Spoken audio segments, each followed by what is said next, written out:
somehow went to Ateneo. I'm not sure about that.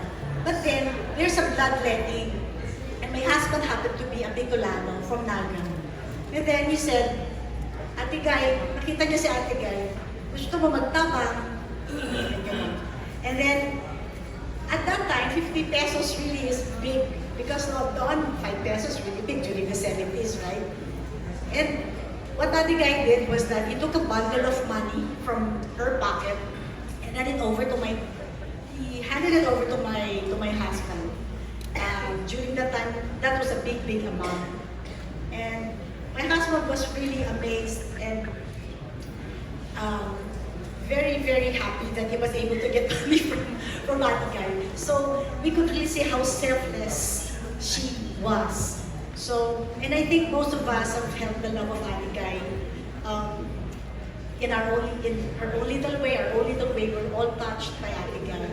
So we would like to give it back to her by giving our music and giving her a tribute using our voices and music and songs. If the music is ready, please.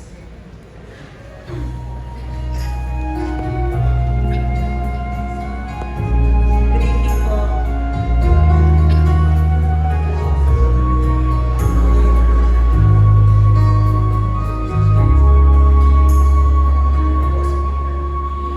Hiram sa Diyos ang ating buhay. Ikaw at ako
go, I just want to offer a prayer to Adi Guy, and I hope that you participate as well.